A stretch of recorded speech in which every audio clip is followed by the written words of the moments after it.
welcome to the Go for Gold podcast. I am Matt. I'm here with Corey and Daner, and our special guest this week, Drew Viotto, the quarterback commit of the 2023 recruiting class for the Minnesota Golden Gophers. Drew, thank you for joining us. Yeah, excited to be here. Thanks for having me. Absolutely. We've got a lot of stuff to talk about tonight.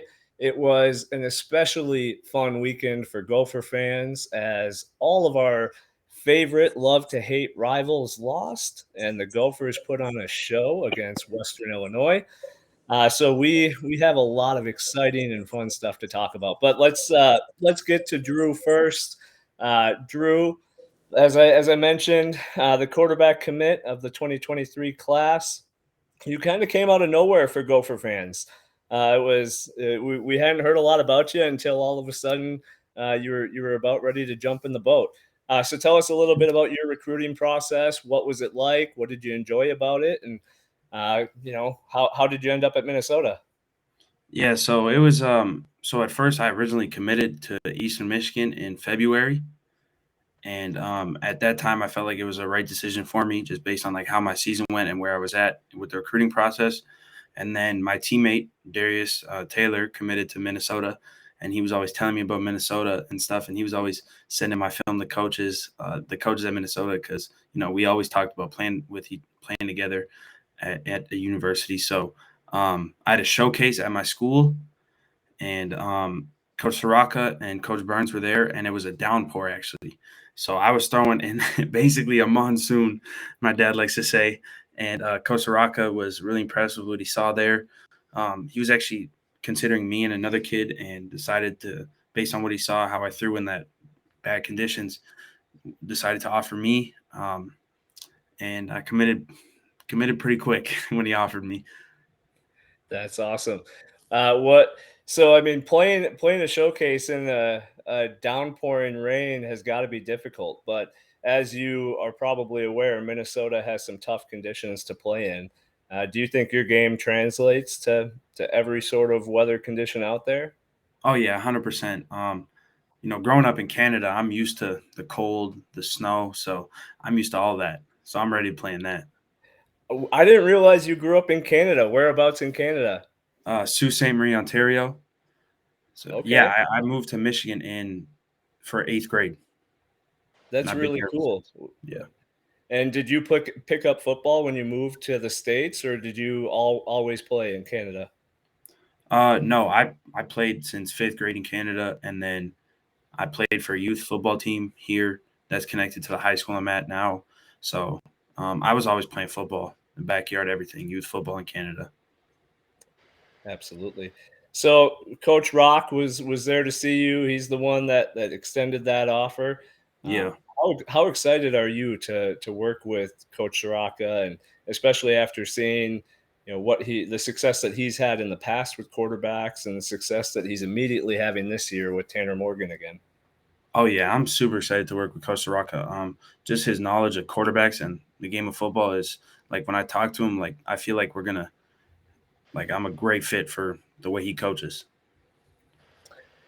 Yeah, he's got more football knowledge than a lot of coaches that I've listened to, and especially on the offensive side, he really, he's a great QB evaluator. He's got a long history of picking out guys with immense arm talent, and I Yeah. think that's something that we've heard a lot about you since you committed to Minnesota, and since we've started watching your tape and your film.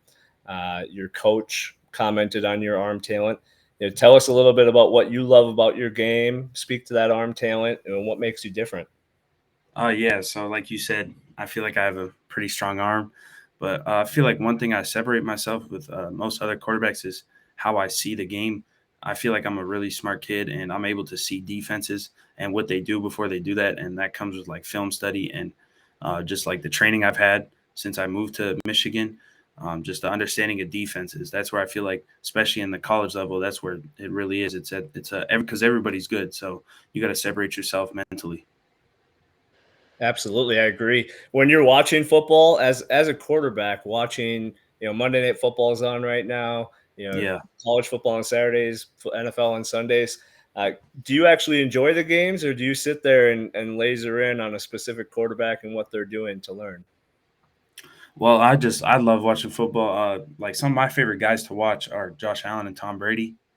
Um, and I just like watch YouTube videos about them and like just how they like Tom Brady, just how he carries himself and how he prepares to play against any opponent. Doesn't matter who he's playing against.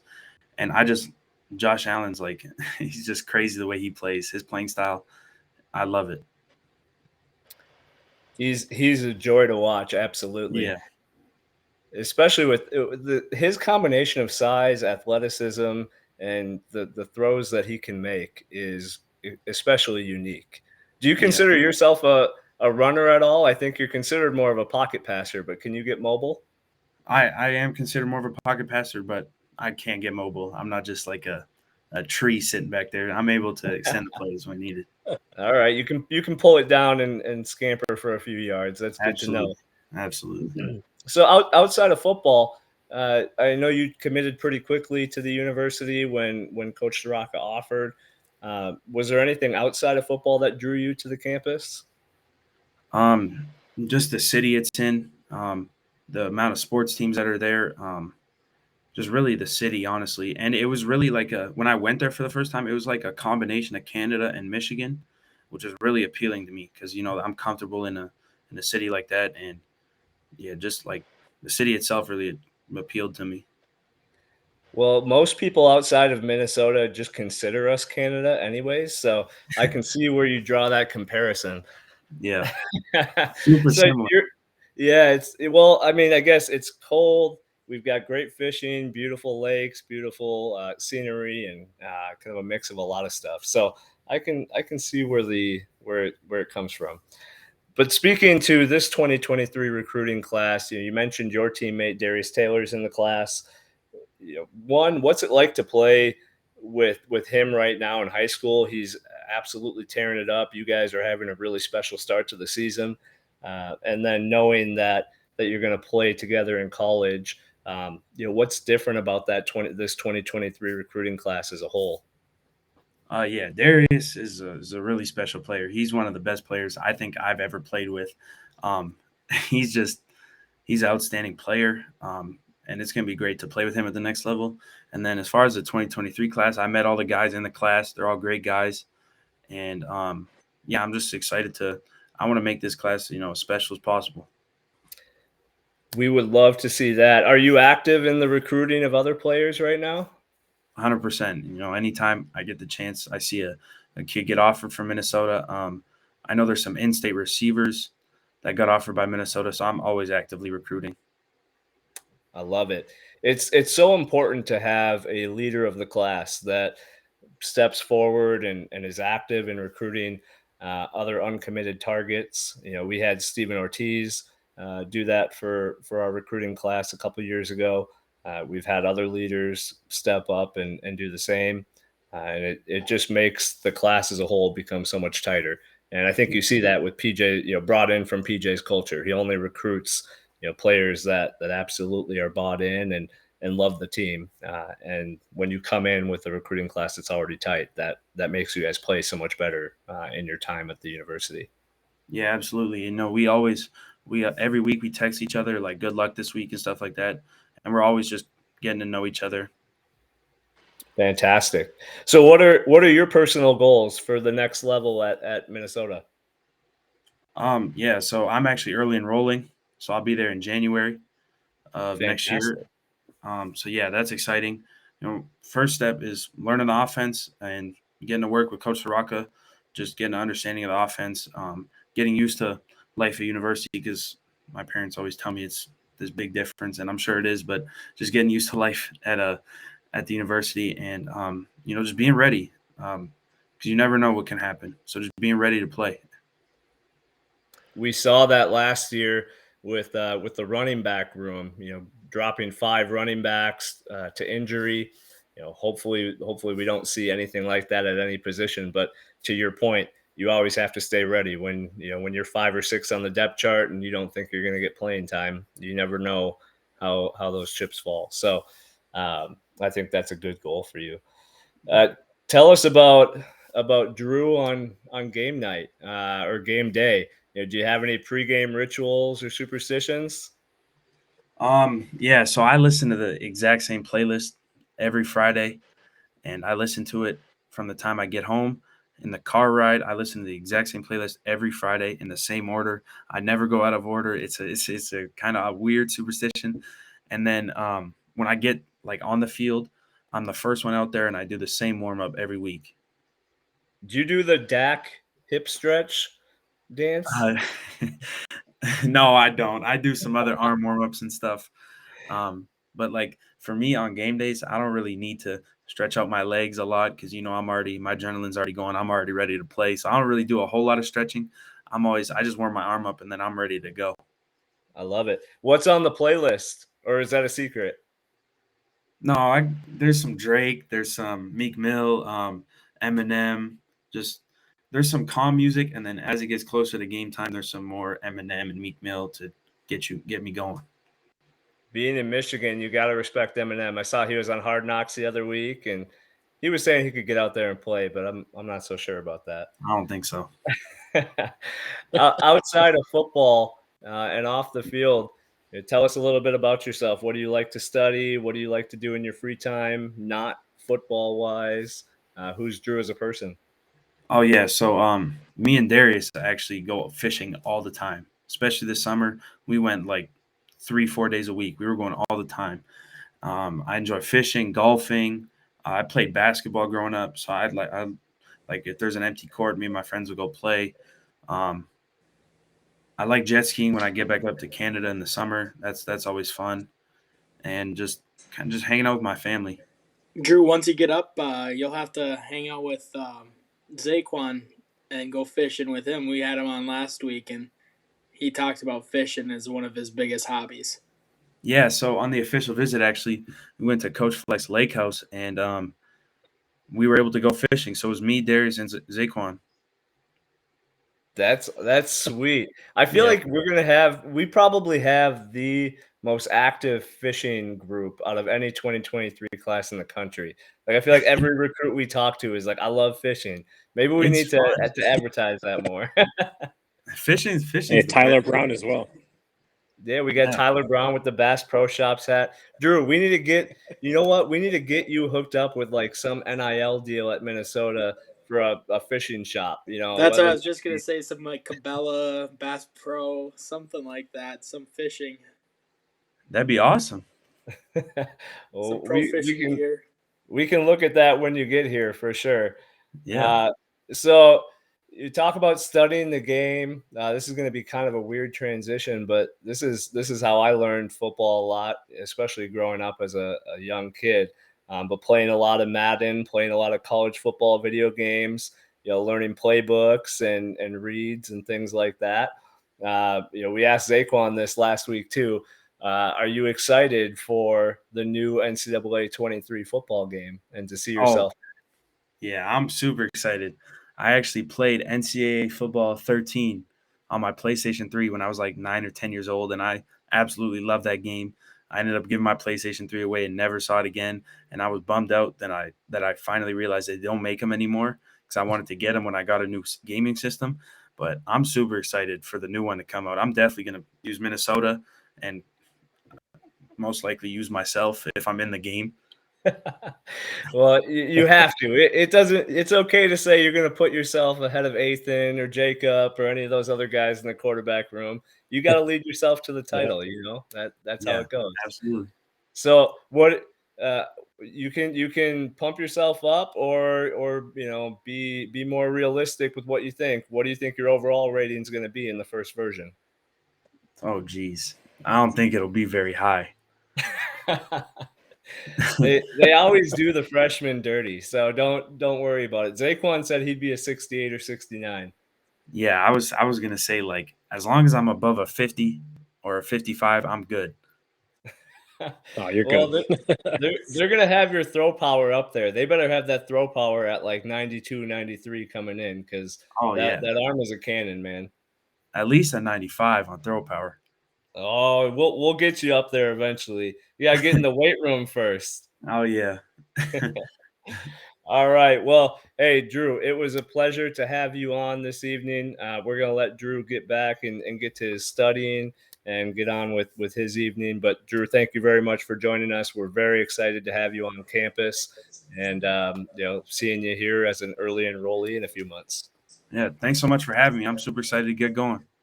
Yeah, thanks, Drew. Yeah, have a good one. Bye. Thank you. All right, guys, that was Drew Viotto, the quarterback commit for the 2023 class. Class act. I mean, you can tell why Soraka really likes him. Just very mindful, sharp, well spoken. But you watch his tape on the field, and he really does have a live arm. He's going to have to, as any freshman quarterback does, work on some ball placement and progressing through reads. But in Coach Soraka's system, I think he's going to do really well. What do you guys think? Well, and I think he will. And the thing when I watched him, his film and breaking it down, we run this RPO, and everyone wants a mobile quarterback. This flashy guy who can run. Athan and Kramer, even Knuth that we brought in. They're all kind of the same type of quarterback. I shouldn't say they're all the same, but they all are mobile. And then Drew brings, like he said, he's not a tree out there, but he's not necessarily known as a runner. He's you know a pocket passer, but he has probably the best arm out of all of those quarterbacks. Just I mean, obviously he's coming in as a freshman. He's got a lot of work to do, but he has that upside of just a huge arm. I mean, he can hit anything. You watch his film, and it's like it's a live arm. I agree. I think I'm really impressed with the way he plays. Oh, go ahead. Oh no, you go, Dana. I'm really impressed with his background being Canadian, being from Michigan, being able to embrace the crappy weather. I think stuff like that's super important. I'd be curious to know what his hand size is, what his grip is like on the football. Say it's like a rainy day, sleety day, something like that. Because from what I watched, what Corey was saying, watching his film, like he's got a lot of plus attributes. Like he can move a little bit, but the first thing that sticks out to me is just the heat coming from his hand. Like he's throwing that football with a lot of velocity. He's accurate, and he's I really think that he's a guy that can shoot up the depth chart right away. And also on that on the interview, I thought he was. I can see him as a leader of this class for sure. Somebody that is close with Darius Taylor, playing in the same backfield as him. Those guys are electric together, but recruiting receivers within his own state, it is Big Ten country, so that could go a long ways. I Absolutely. agree. I will have to tell him to ask Darius to come on here in a couple weeks as well because Yeah. I'd love to hear that other side of the friendship. It sounds like they're really close off the field. But real quick before we move on, my favorite story about Drew is that private workout they did with Soraka in the Mm-hmm. ring. I mean, it really, by all accounts, I remember when it happened. They were talking about it like it really was a monsoon, like it was coming down hard. And a lot of high school kids who are trying to earn a bigger offer might hesitate a little bit at that and might see if they can reschedule, any variety of excuses there. But not Drew. He just stepped up and was like, "Hey, I might have to play in crappy weather in college. I'm gonna go out there and zip the ball around." And he, by all accounts, he did really well. So I think that's probably my favorite story, a guy who is not afraid to back down regardless of conditions, and that's going to play a role come, late November against the Wisconsins, the Iowas, the Nebraskas. When the weather is tough, you got to go out there and perform. Well, I'm not going to say that was the reason that got them to offer him, but going into, I mean, we all follow recruiting, all of us pretty well, but going into them watching Drew throw, we really didn't hear much on the recruiting side of Drew. As a possible offer, and then that happened, and I think Kirk really looked at that, the weather and just the way he performed, and like you said, a lot of guys would have rescheduled. Um, I think that just shows a lot to a coach, and that's kind of why it's like it's one of those things like you might not be the most talented person in the world, like Tanner Morgan. He's not the most talented quarterback in the world, but he has the intangibles, and I think that stuck out to Kirk Shiraka there. You're throwing strays at Tanner right off the bat, man. Yeah, sorry about that.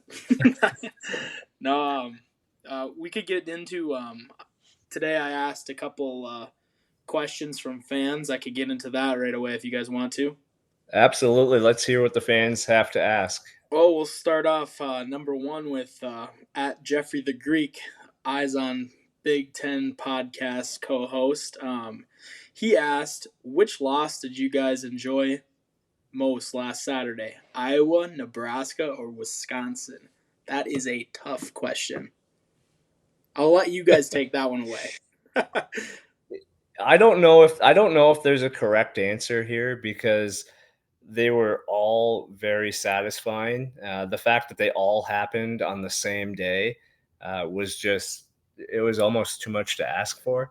But I'll say I think mine is Wisconsin, and it's not because there are well, arguably our number one rival, but I saw Wisconsin as the biggest threat to Minnesota for the Big Ten West, and seeing them drop a game to Washington State, who they're not terrible, they're a mid-level Pac-12 team, but that's someone Wisconsin should have handled if they, especially if they were going to be competing for a Big Ten title. And after week one, I think we all agreed that Wisconsin was a clear cut tier one Big Ten West team, and they were our biggest competition for the title. And to see them drop a game in that fashion was kind of relieving to me. Iowa, I already had concerns about as a team after their week one performance, and I think we knew their offense was terrible. So that was it was funny to see, but it was kind of confirming. And then Nebraska, I honestly, as much fun as this whole Nebraska meltdown was to watch, I wanted Scott Frost to stick around for a few more games so that we could, pound him into the ground one last time. So I'm gonna miss watching that train wreck because I think Nebraska is going to get a pretty decent coach here soon, and they might turn it around. But anyways, I'll stick with Wisconsin as my answer. For me, Yeah. Wisconsin was the biggest surprise. Like, I looked at that. I think they're 17.5-point favorites. I was thinking Washington State, I can comfortably say they're an average Power 5 team. The way that they play football does not, like, it's totally the opposite of Wisconsin is expecting the ground. And I tuned into that game in the second quarter. Graham Mertz looked a little bit better, but that offensive line had a lot of issues. That's the biggest shocker to me. The one that I actually did call was Iowa State beating Iowa, and that was so satisfying because we're watching probably statistically the worst quarterback in Division I football through 2 games in Petrus. Size QBR was between like 4 and 6 or something like that. This is a grading scale out of 100, so that's not ideal. um, I look at that, and that's the most promising thing to me. The Gophers, I think they can beat Iowa down this year. Just to add to that, his QBR through 2 games is 3.2, I think. So even lower than I thought. That's through 2 games. That's them combined. That is awful. Yeah, I think that's Morris really was like 92 this week. yeah. It's so Brian Ferentz, the nepotism offensive coordinator hired down in Iowa, that is kind of the new kind of Scott Frost thing that I think we need to latch on to because the longer that he's employed in Iowa, there's no reason why we can't beat this team. I know that they've had our number in special teams. They're very opportunistic, defensively taking the ball away. They really haven't had a good ground game in years. They can't throw. We saw Charlie Jones for Purdue go north of 100 yards in a receiving touchdown. Somebody that is a cast-off from Iowa. So things are really trending in a bad way for Iowa right now. that by far was the most satisfying. And then the last thing I'll touch on, the Nebraska game. We saw Georgia Southern a couple of years ago almost take us down in our 11-2 season, I believe. They're actually a better program than I think a lot of people realize. And that Nebraska team had no heart, couldn't stop a nosebleed. Like Casey Thompson looks really good, but like what do you expect? Like every single time you get the ball back, you're trailing. Like or you're there's so much pressure to put 7 on the board. Um, this Nebraska team, they could play a lot more spirited under a new coach. The Scott Frost departure, um, that could be a stinger for one, maybe two Big Ten teams down the line with who they could upset. But overall, a great weekend of football. Yeah, just to add on, I don't have much to say, but I'm just gonna say this on record. I'm starting parents at the has the Iowa offensive coordinator rumor. I'm starting that rumor right now. He's gonna take it over, you know. No, let's go to the next question. Giovanni asks, linebacker play. Cody Lindenberg was fantastic. Will this type of performance continue once we start Big Ten play? I mean, I'll start this. Cody Lindenberg, watching the game back, watching it live, I mean, I thought he was phenomenal. I think he, you know, you could see his sideline to sideline speed. He was performing really well there. He was diagnosing the plays while they're happening. I think he stopped a screen or two that game, and he looked really good. What do you guys have to say? He was a top graded linebacker from PFF in run defense. I think fourth out of 36 players to get some playing time on defense. So obviously, from PFF loved him. You know, I am really impressed through 2 weeks at the front. Well, really the defense as a whole, but the front seven. I mean, we had some question marks outside of Mariano and Trill, and a bunch of guys who were just kind of unproven or had injuries in the past. And Lindenberg, I thought on Saturday showed what we all thought we were going to see when he came in as a freshman, but then he had that knee injury and that got delayed, that development. But he is, I mean, he's big and fast, and he's got great instincts. And I think you saw that in high school. He was a little bit underrated because he played, for a smaller program in Minnesota. But I think he is going to be vital to this run defense in Big Ten play. And I thought, the defensive line played really well again. We saw some fantastic plays on the back end. But I think those linebackers right now are really flowing in Joe Rossi's system. If I remember correctly, Cody Lindenberg played like safety or corner in high school and transitioned immediately. That 2020 season was starting for us. Yeah, against Michigan first game. Yeah. Yeah, I he mean, he might have gotten some snaps there, but I think you might be thinking of Lucas Finney. Lucas was in okay. Wisconsin, and he was strictly playing corner as like a 6'3", 220-pound corner. It was just insane. Absolutely. Okay, next question is from Troy. He said he's basically asking about Ethan Kaliak-Manis and his style of play that he played, and then he's also asking about Clay Geary and how he keeps getting separation as a wide receiver. Um, I'll start with Ethan. I think both games. I think he shows poise. I think I looked at Twitter during the game, and Coney Durr, former cornerback here, was tweeting about him, and I can't find the exact tweet, but he basically said how he is the future of this program. And I would agree 100%. He said, I still remember last year when he torched the first team defense as a scout team QB. And it was just interesting seeing that from, an ex player's perspective. And he basically is just hyping him up like he's the real deal. Yeah, I think if anyone outside of Tanner Morgan was our quarterback this year, clearly not including like a CJ Stroud or a Bryce Young, if our starting quarterback's name was not Tanner Morgan, I think Ethan would be above him on the depth chart. We saw it in the spring game the flashes, both with the arm and the legs. He's the real deal. I mean, he was a 4-star quarterback coming out of high school, and before he got injured, I believe it was his senior year or was it his junior year, but he got hurt and missed a bunch of time during his playing career in high school, and he dropped down the rankings a little bit, but he was like a top 150 recruit at one point. And I think now that he's been in the program for a couple years and he's really filled out that frame and continued to grow his arm strength, I mean, he's definitely the future.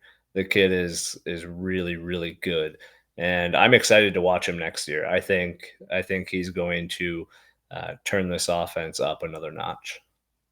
He looked really comfortable in the RPO game. That's the first initial thought that I had. I actually thought that whoever the running back was with him, I thought he had the ball for 10 yards. The cameraman, I think, thought that too. And then all of a sudden, you see just a zipper of a ball 15 yards down to, I think it was the 1 or 2 yard line. Um, he definitely has a lot more velocity on his throws than Tanner Morgan. Doesn't mean he's a better quarterback right now, but athletically, just the intangibles that he has is it's very high upside stuff. We saw that I think from Antioch, Illinois, is where he's from. So they play big time football down there. Alan Trieu is all over him as a prospect. Um, I really think that he is going to be the next NFL quarterback from the Gophers. That's actually an underrated thing that people don't talk about. The offensive line drought for the NFL draft was talked about heavily for years, but I feel like the quarterback one was not. And Ethan to me is going to break that in a couple of years because he's got the talent. I think his confidence is sky high. Um, and he's got really good rapport with those backs on the RPO and really good rapport with those guys in the slants and those skinny posts. So I'm really interested to see how he is. And I think it's also important that Cole Kramer is one of those guys that is pretty secure within his own spot in the program where I think that he could be a really good backup. Because the thing that you don't like to see is these guys transferring out when they lose spots. I think Cole Kramer realizes that this is Ethan's program. Uh, the moment that we win or lose our last bowl game and we start those spring practices, it's Ethan's program. I think Cole Kramer is going to be a guy, a veteran quarterback that's going to come in there and support him the best that he can. Absolutely. I don't know if we really talked about Clay Geary a whole lot, but I'll just say this: I think he's been here for what? I think 6 or 7 years. I think this is seventh year. Yeah, I mean he's been around here forever, and I mean he's one of those guys that everyone seems to forget, but he's always there. He's like a Mr. Consistent. He gets separation like he's asking, in this question. He does get separation, and I mean, he's a little quick guy out there. Quick little slot receiver that, I mean, he could play a little bit for us down the stretch if we need. I'll say this. I think when it comes to Clay Geary, all I think about is what Cade Kenzemius is going to do for us in Mhm. another year or two. Yeah. Because Okay. I think he's like Clay with a little bit more athleticism. He's very shifty. He runs fantastic routes. He's a good separator. He's undersized, and he's never going to be like a boundary receiver by any means. But I think another year or two into the program, a name that could surprise people is Cade's. He's going to do Absolutely. bit better version of Geary. But Geary, I mean, Geary's a guy you just like to have on your team. He's been here forever. He's completely bought into the culture. He's someone that you can rely upon if injuries happen on the outside. He's not the Mhm. most talented guy in the world, but he's going to get the job done. Agree. Absolutely.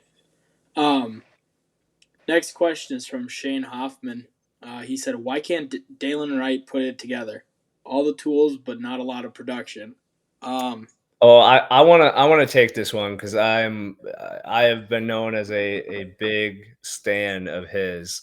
And I think that's just a little bit off base right now. I think we're going to see more of Dalen when we get into Big Ten season. I'm not saying that he doesn't have things he can work on, because he does. But I mean, we have to keep in mind he is relatively new to actually playing wide receiver with a real coach. Texas A&M. I don't know if you guys watched them this weekend. They're just a dumpster fire of an offense. Jimbo Fisher is he's still playing as if it's 2005. And so he really didn't have an opportunity to be coached there, and came up here, and he had some unfortunate stuff happen off the field with his a close personal friend. And so I mean he's really going into kind of a first full year of being focused on football, and we didn't need to show him at all in week one. This past week we did open it up a little bit, but we got to keep in mind Chris Ottman-Bell is still the alpha, and Chris Ottman-Bell came back because he knew Kirk Soraka was going to target him early and often, and bump up his draft stock. So I don't necessarily think that's fair to say he can't put it together. I think we're going to see way more flashes of him as we actually need him and get into the Big Ten schedule. But I think we do have to keep in mind that he's still learning the position. Yeah, Absolutely. that's fair. Go ahead, Dave. Maddie, I wanted to ask you, what did you think about his mistimed jump on that 40-yard post, Dalen Wright? I think that, in my opinion, I think that comes with repetition. You see when you look at long passes. I mean, we'll look at passing games as a whole. One of the reasons you see a lot of NFL teams struggle in week one on offense is because they don't play a lot in the first team doesn't play a lot in the preseason. And you see that with college teams a little bit early on too. The passing game is not like the running game. The passing game requires timing from multiple different people. It requires good blocking up front, the quarterback to get in a good drop, deliver an accurate pass. The receiver has to run the right route and be there at the right time. And there's so much that goes into it that people don't really see or think about.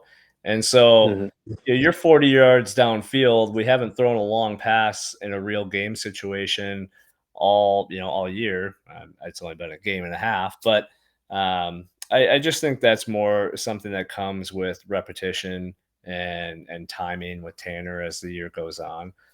So I don't know. I think that's all that is. It happens. Yeah. What do you think, Corey? I'm just gonna agree with you guys on that. You basically took everything that I want to say on that whole topic. The last question we have is from Leary. What a name. He said, talk a little bit about the crazy upset this weekend. I'll start with the big one. I think Notre Dame and Marshall. I don't know what happened to Notre Dame, but I think Marshall's actually a pretty good team, but not a good look for Notre Dame. I just think this is funny. We've been hearing whole offseason about is Notre Dame going to join the Big Ten, and then their whole fan base is like, no, we're going to get our own deal with NBC, because we're the elite program still. NBC likes us, and now they're obviously this doesn't reflect them as a program, but they're an 0-2 team and they just lost to Marshall. So it's just kind of funny just to poke the bear a little bit there. Like, now NBC's probably sitting there thinking as they're, maybe on the draft board of how much money should we give them if we make a deal. But, NBC is in bed with the Big Ten now, so it's just kind of funny there. That's my first upset. I don't know if you guys want to talk about some other ones. Yeah, I think we hammered all three of the Big Ten upsets pretty well. Two of those were very shocking. Notre Dame, I think you're right, Corey, is probably the biggest one just because of their brand name. They were still top 10, I believe, going into the week, number 8. So definitely not expected. But I'll say too, we had the Texas A&M losing to Appalachian State. When you saw their midnight rouser the night before, when that video came out, that made Actually that got deleted on Twitter. oh my gosh, that made that upset look even worse when they're sitting there. I didn't know Appalachia's not even a state. These guys can't read, and then they Did get beat at home 17-14, just brutal. Did you guys Uh, hear that? So typically the team leaves after it's an away game. App State stayed the night just to Good for bask them. it in one more time. They stayed the night. They were like, no, They we're not flying home.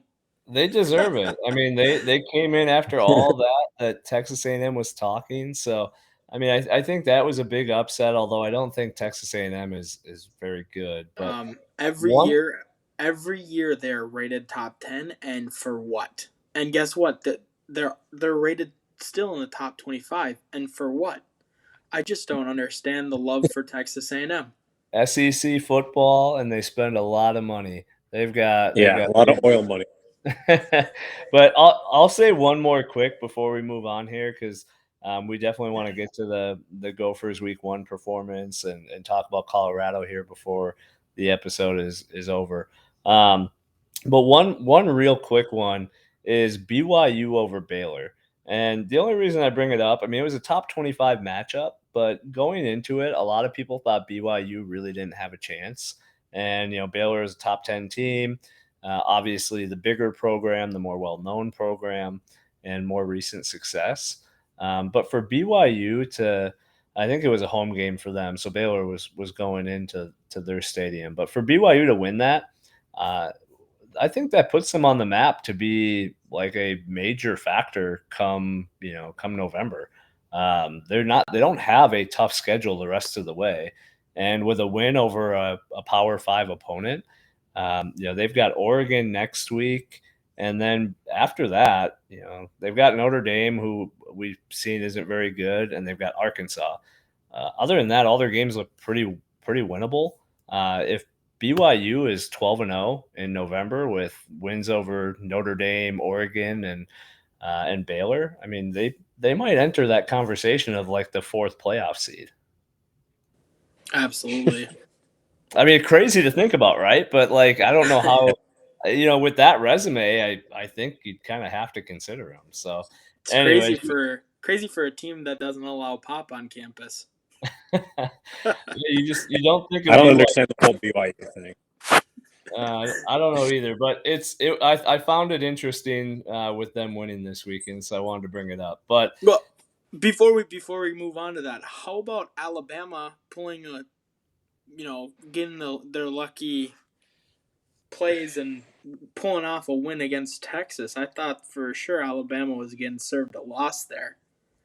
Did you guys see that game at all? yeah, I caught the end of it. I just think I'm so tired of Alabama, and as much as I would have hated to see the Texas is back memes for the next 4 months, I really wanted to see Texas pull that off at the end. I thought there was some pretty iffy officiating at the end, uh, Absolutely. but what it shows me is that I don't think Alabama has the talent that they've had in recent years. I think Alabama is susceptible this year, and quite frankly, I would put Georgia and Ohio State ahead of them in my team rankings. And I I would think too. For Georgia, sure, Georgia. yeah, Georgia continues to roll, and I've been tooting the Ohio State horn all year. So I think those two teams are ahead of Alabama, and I think they're in trouble later this year. Absolutely. Yeah, it took a Bryce Young miracle get out of a sack play, and it was a hold on their right tackle late in his day. That I didn't see that get talked about much on Twitter, but the same player that Bryce Young was able to pull off that Russell Wilson like Houdini act to avoid that sack, which would have probably lost the game. Texas should be pissed because there was a blatant hold on the right tackle.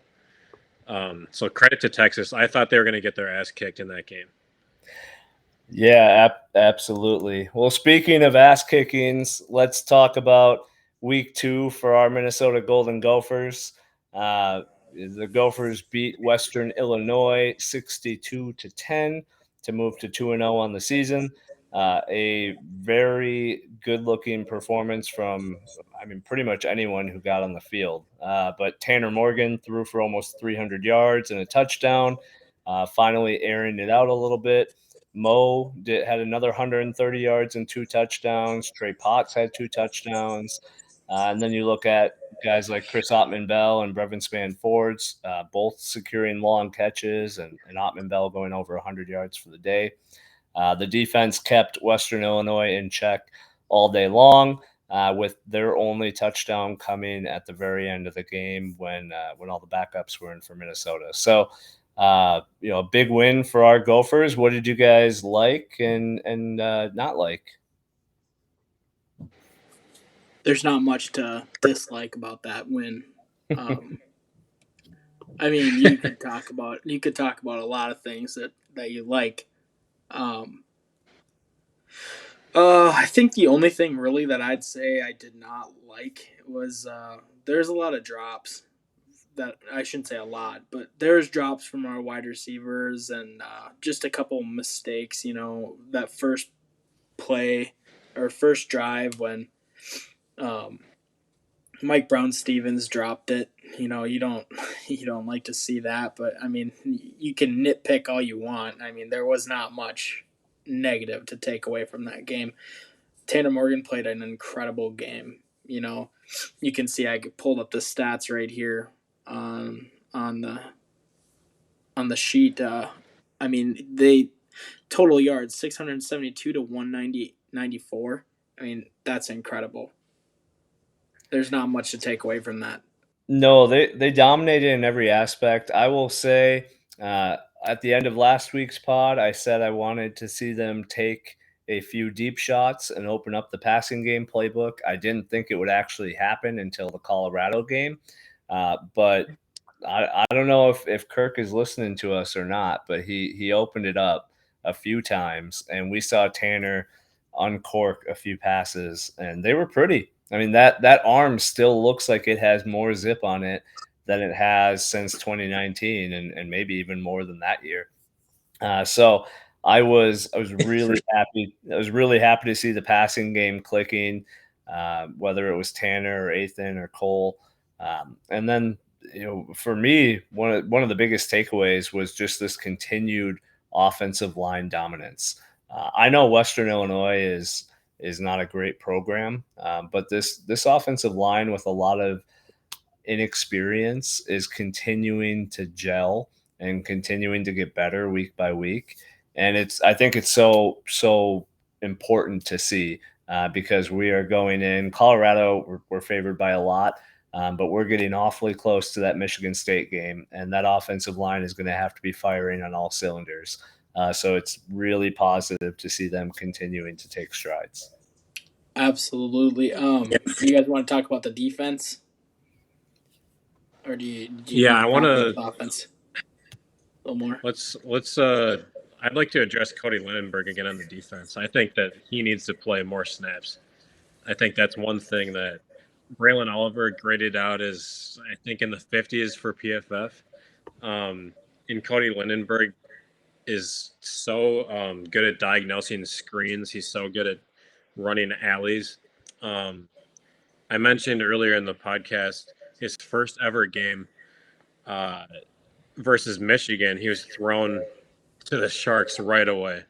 And since coming back, I think he's gained about 20 pounds. He's gained a ton of speed, ton of confidence. Um, he's got to be that off-ball linebacker next to Mariano. And, like when they play like a Michigan State or a Penn State, like I think they get these backs in space, or they can use them in the passing game. I think that having, like, he looks like a legit Big Ten linebacker. We've been saying for years, look at all these guys in Iowa, look at these guys in Wisconsin, Leo Chanel, Josie Jewell, like even like Patty Fisher, like those look like Big Ten linebackers. Like I think it was discussing with you guys and other friends, just where are those guys from Minnesota? Like they show up to campus, they have to put on all this weight, um, and you see now a huge Big Ten linebacker. MSM is already that size, but Cody Lindenberg looks like one of those badasses from Iowa or Wisconsin, and I'm thrilled about it. Absolutely. And one other thing we have to mention when talking about the defense is Jordan Howden and the phenomenal interception he had, and we've got some audio of that. Throw.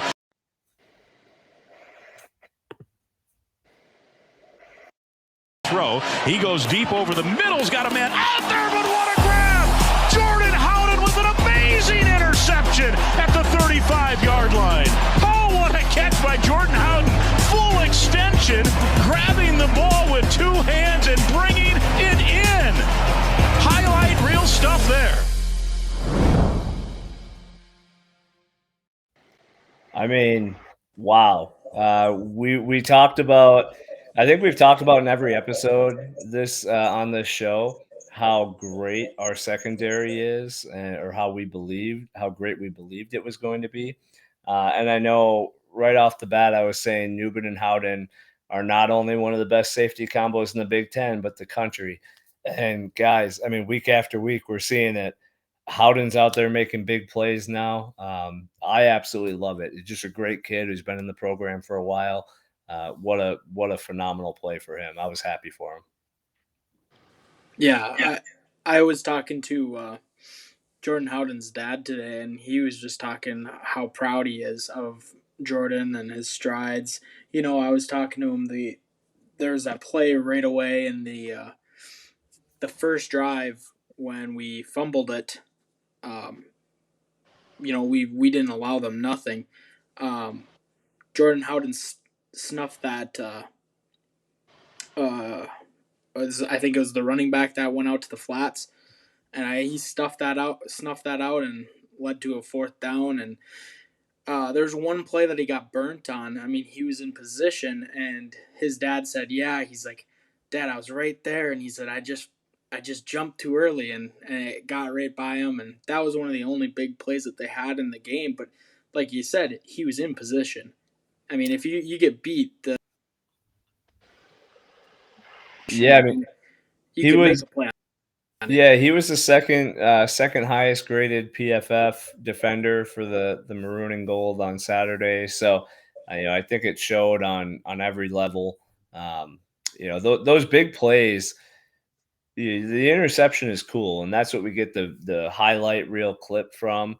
But you're right; those early on plays where we fumble and they could take some momentum right away, but he swings out to the flat and makes a nice play.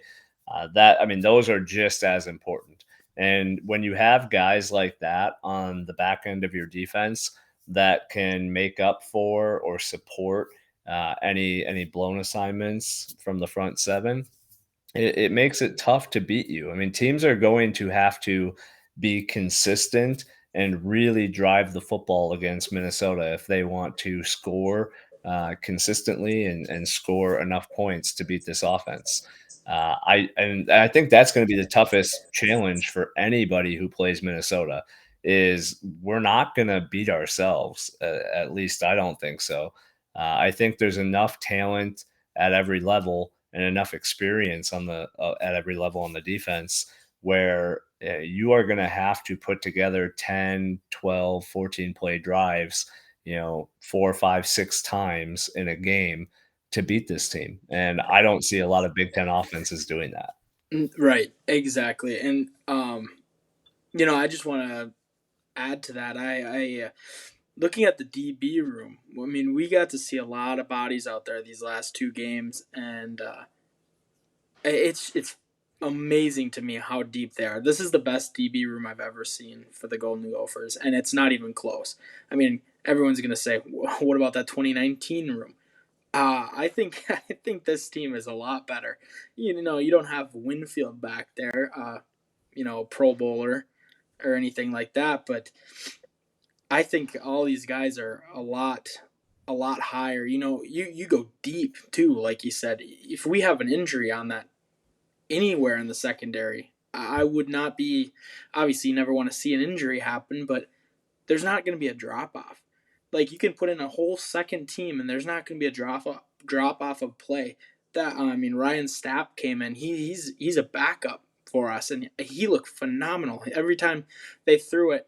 to his side, he was turning and looking, trying to make a play on the ball. I mean, typically you don't see that in college DBs. You know, they're not, when they're going man to man, unless they're zone, they're not turning and looking at the quarterback's eyes. But they make plays on the ball. I mean, there was one play that I think it was Donald Willis who was blitzing the passer and missed him, and the quarterback scrambled, and we're like, oh gosh, he's gonna get a first down here, and all of a sudden, Beanie Bishop left his man, or not left his man. He was in the zone, and he came crashing down, flying in, and made an open field tackle against that quarterback and stopped him short. I mean, for a little guy, he plays very physical, and we haven't even talked about Michael Dixon. I mean, this DB room is it's deep. It's a great room, and it's a great problem to have too many guys. Yeah, it All got really closing. nice problem to have. Dana, you got something to add? Yeah, they've all got the closing speed that you need to, I think, just make an Iowa offense look even more plotting than they already are, or make a Wisconsin offense who I think it was Skylar Bell or the receiver that kind of new to the scene for the Badgers. Just guys like that. I think even they had those two seniors last year, and just seeing like a Wally come in and make that pick last year. I'm imagining guys like Beanie Bishop and Ryan Stapp, as Corey mentioned, smaller stature guys, but they've got such quick feet, such good instincts that I think once these teams are tired of us stopping the run, trying to open it up on the pass, like I think that we're greedy for those opportunities because we're going to take the ball away. We're going to run with your guys. And we've got two safeties that if our corners aren't doing their job, our safeties are going to pluck it over the top where they can lay down some hits and coverage. Like I would just imagine Tyler Newbin, as big as he is, being able to just kind of spot for guys, and Howden's been doing that for 4 years now. So this secondary group, we said it was the best in the Big Ten. There's nothing to suggest that they're not at this point. I got one more thing to say on this before we move on, but that DB room again, talking about them, the crazy thing is we saw a lot of man to man coverage.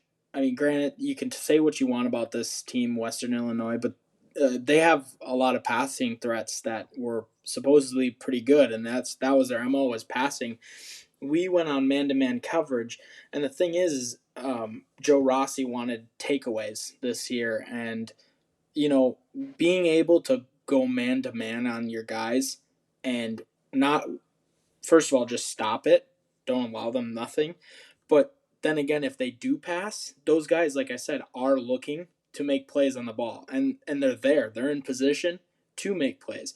And like I think that's going to pay a lot in the Big Ten. Like those, you're going to have to work the ball to get any yards against this team, and we're just going to go man to man up against guys. And I mean, when you got guys that are breaking on the ball and making plays, you're going to get turnovers. And everyone knows this PJ Fleck team, if you win the turnover margin, I mean, good things happen.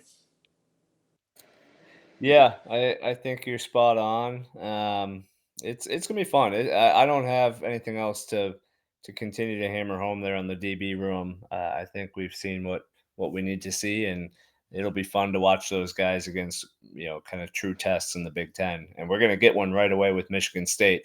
But before we get to Michigan State, we've got to take care of one more non-conference game in Colorado. Last year we beat Colorado 30-0 in Boulder. They now come to town off of 2 straight losses. They are the only winless team in the Pac-12. They've got a QB controversy. They've got our old offensive coordinator. They have been beaten by TCU and Air Force, so 2 programs that aren't anything special, by a combined 79-23 over 2 weeks. Their defense is porous. Their offense can't seem to get anything moving. I think the line on this is Gophers minus 27.5. Do you guys, what are you guys thinking for Saturday? I think it's going to be the same old dance we've seen this whole non-con. What about you, Dane? Yeah, I think Mike Sanford is gonna be in for some trouble. I do think they're gonna tack on a touchdown at the last 5 or so minutes to bring it to 41-10. That's my score prediction. I did predict 44-7 against Western Illinois, and I thought that was going to be accurate, and then we just kept piling it on. But I think for this game, I expect Colorado to obviously have a slightly stingier defense than two G5s that we've played already, but I think it's going to be a turnover-worthy performance by our defense, taking the ball away. I think we're going to get some pressure with. I'm going to call Gage Keys is going to get a sack from the interior. He's been close. Yeah, I've got 41-10. I think it's going to be a game where we handle business, and hopefully we're ranked top 25 before we take on Michigan State. Absolutely. I'm just going to add a little team stats here. Colorado points per game, they are averaging 11.5 going into this contest, and we're averaging 50. Points allowed per game, they're averaging 39.5, and we're allowing 5. Total yards 255 for Colorado, Minnesota 582. Points allowed or yards allowed for Colorado 428, Minnesota 142.5. It's a drastic. I mean, you look at the two; they're completely opposite. And I don't think that's going to trend well for Colorado, and I think it's going to keep trending well for us into this game. And I think Clay Patterson, Rod Chance, and Mike Sanford are going to have a nice welcome home party. Yeah, I think. I mean, I think those numbers they're pretty drastic, but there has been a difference in competition between us and Colorado, so I think they're probably a little bit closer than those numbers portray. But I think on its face, Minnesota is the superior team, and um, my biggest thing that I'm looking for on Saturday is what type of mindset this team comes out with. I mean, we saw, we've traditionally had one or two non-conference games where we just play down for no reason.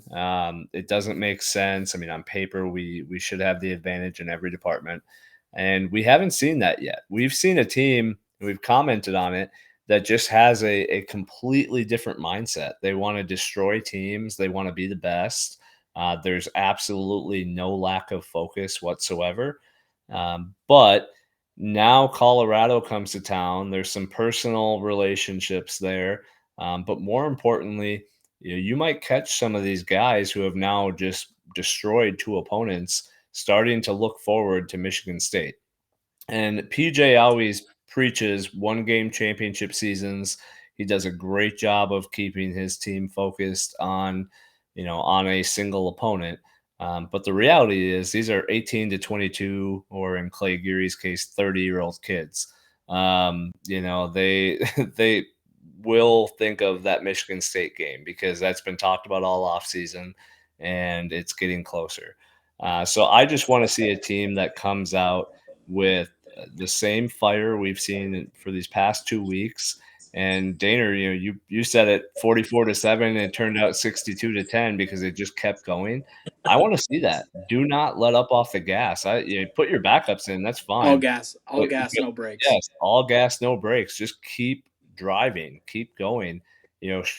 Every week it should be not only a competition of beating the team in front of you, but putting the rest of the league on notice that this isn't the same program you've seen historically. We're tired of hearing about the Bowling Green and the Illinois losses. We're tired of the Georgia Southern almost letdowns. This isn't your same old Minnesota Golden Gophers. And I think PJ said that in his initial press conference. He said it year after year as he's continued to hit milestones with this team. And if something this offseason felt different about this program. PJ was a lot quieter. There was not a lot of access to offseason workouts and practices. And I think some people in the media had even made comments about that. something felt different. And I think we're seeing that result on the field now is that this is a team full of PJ's guys that are 100% bought in. They've got, senior leadership and they've got talent. And I think they're going to show it on Saturday. I expect them to be locked in and to beat Colorado handily. But I want to see it. Just talking about are the guys going to be locked in for the game? Offensively, that could be, the case. They could be sluggish, but defensively, I really don't think that's ever going to be a thing here because, especially this year, because we've seen how much depth there is. I mean, those guys are actively fighting for playing time. It's not just, I'm, back in the Jerry Kill days, you had your 11 starters and you maybe rotated a couple other guys in when they needed a break. These guys are competing for playing time. I think they're graded every week on their performances, and they get starts because of either their performances in practice from the week or their performance during the game the week prior. So I think they bring it, and it's like you said, they're senior led and they bring, Joe Rossi's defense always brings it, but I think they just push each other, and that's why we won't see a letdown game kind of like that on the defensive side at least. I think you're right.